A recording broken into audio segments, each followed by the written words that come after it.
भूतिया पेड़। रौनकपुर नाम के एक शहर में राजा रौनक सिंह का राज हुआ करता था। वह हमेशा अपनी प्रजा के हित में कार्य किया करते थे। वहाँ की प्रजा बहुत खुश रहती थी। एक दिन गिद्ध आकाश में भूतिया पेड़ के बीज लेकर उड़ रहा था।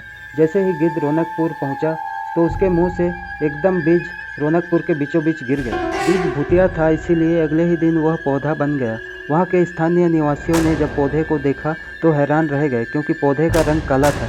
बाद में लोगों ने आपस में चर्चा की और यह समझा कि खेत में उगने वाला कोई घास वनस्पति होगी। दूसरे दिन वह पौधा काफ़ी बड़ा हो गया। लोगों को और ज़्यादा हैरानी हुई कि एक ही दिन में ये पौधा इतना बड़ा कैसे हो गया। होते होते वह पौधा तीसरे दिन पेड़ बन गया। समय बीता और लोग भी तेज़ी से बढ़ने वाले पौधे के बारे में सोच सोच कर परेशान हो रहे थे।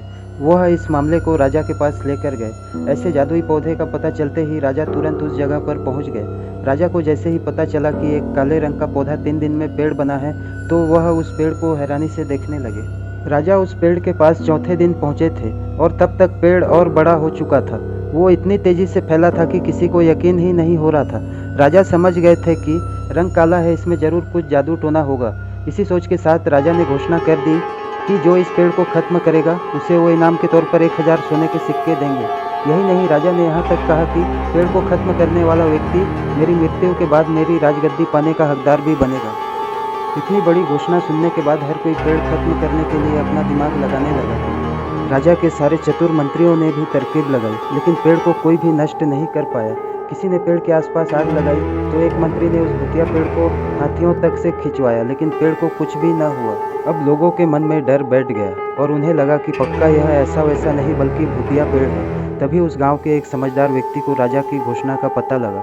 जानकारी मिलते ही वह अपने गुरु के पास भूतिया पेड़ से जुड़े रहस्य को जानने के लिए पहुंच गया। गुरु ने अपनी ध्यान शक्ति को एकत्र करके देखा और उससे पूछा, क्या तुम पेड़ को खत्म करना चाहते हो? समझदार व्यक्ति ने जवाब दिया, हाँ गुरुजी, सब उससे परेशान हैं। गुरुजी ने बताया कि उसे खत्म करने का एक ही तरीका है। इसके लिए तुम्हें उस पेड़ के आसपास नमक डालना होगा। इस तरकीब के बारे में जानते ही वह व्यक्ति तेजी से राजा के पास गया और कहा कि इस पेड़ के आसपास आपको नमक डलवाना होगा। ऐसा करने पर ही यह पेड़ खत्म होगा। राजा ने अपने सैनिकों को भेजकर पेड़ के चारों तरफ नमक डलवा दिया। नमक डालने के एक दिन बाद ही पेड़ का आकार कुछ कम हुआ। होते होते 5वें दिन तक पेड़ एकदम छोटा हो गया। उसके बाद गलकर वह गायब ही हो गया। उस व्यक्ति की तरकीब काम कर गई और राजा ने खुश होकर उसे इनाम के 1000 सोने की मोहर दी। उसके बाद एक पत्र दिया जिसमें लिखा था कि वह राजा के मरने के बाद उनकी गद्दी को संभालेगा। वह समझदार व्यक्ति खुश होकर अपने घर चला गया। दोस्तों, इस कहानी से हमें यही सीख मिलती है कि ऐसी कोई मुसीबत नहीं होती जिसका समाधान न किया जा सके। ज़रूरत है तो बस धैर्य और समझदारी की।